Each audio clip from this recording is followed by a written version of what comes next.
Okay, we're going to update another one of my videos for my help desk. Actually, here's my help desk here. I'm going to go ahead and get that on screen. I showed you that in one of the previous updates.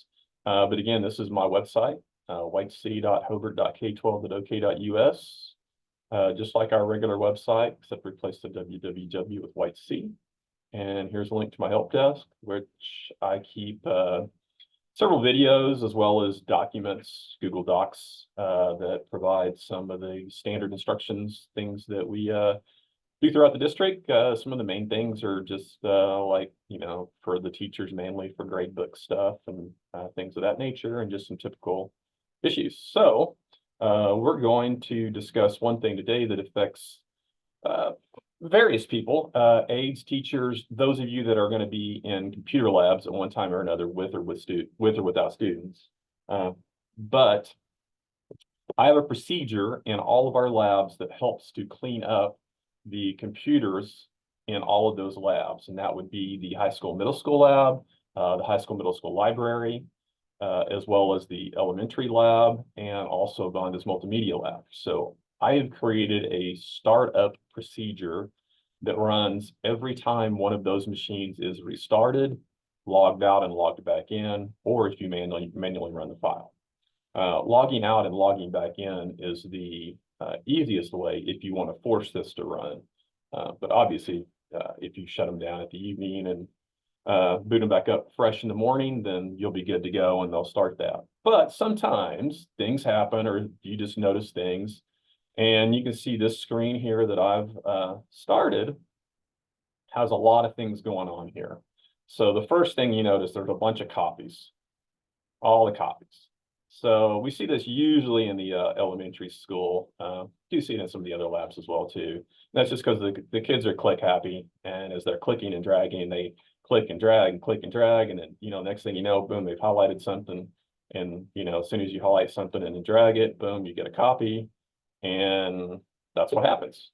So they get all these copies. So you can also see recycle bin has been renamed. All my files, this PC has been renamed. And there's nothing in the recycle bin. Actually, let's just put something there. So boom, I'm just going to put something there. So one of those icons. So you can see now something is in the recycle bin. You can also see the desktop is currently dark, and that's part of my example. So these are all common things. There's a whole bunch of underlying things, like there's temporary files. There's some registry settings of things that I'm just trying to force. I sort the icons in a certain order. A lot of things. Anyway, all of these things happen when this file runs up on boot up. So if there's ever issues in any of these computers, the thing to do is just to run this file. And so I'm going to show you how to do that. It's super simple. You do not need to run a full restart, because obviously if you're in a lab and there's a lot of kids and it's busy and you're trying to take care of 15 plus kids, restarting a computer is just not time, it's just not time worth your time. So, but you could do the log out and log back in. This does not fully restart it, just lets you log out, log back in. So we're going to do that real quick.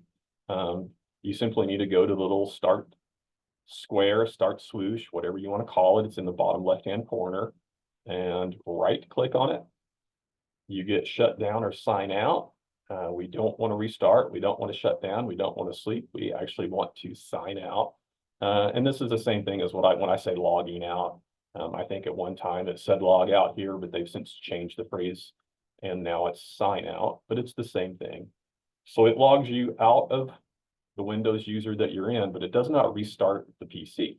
It takes you right back out to the login screen, at which time you can then log right back in. And again, this is not a restart, so you're not refreshing a lot of things. And you can see now then we've logged right back in. And it will take a few minutes for this file to activate. It's got to load. You can see some of the things are populating, and boom, there's our window. And that happens really quickly. So it took a little while for it to populate some of the icons down here. You saw the screen real quickly. It was a black screen with white lettering. It automatically closed it as soon as it's done. And you can see now we have wallpaper. even though the icon didn't refresh. You can see there's nothing in the recycle bin, it's empty. You can see all of our duplicates are killed and all of our icons are back to normal. Our control panel is renamed, recycle bin's renamed. So that's a simple way to solve a lot of the problems in the labs. Just simple log out, log back in, let my boot up procedure run, and it will solve most of your problems. And that is it. If you have any questions, holler, and we'll go from there.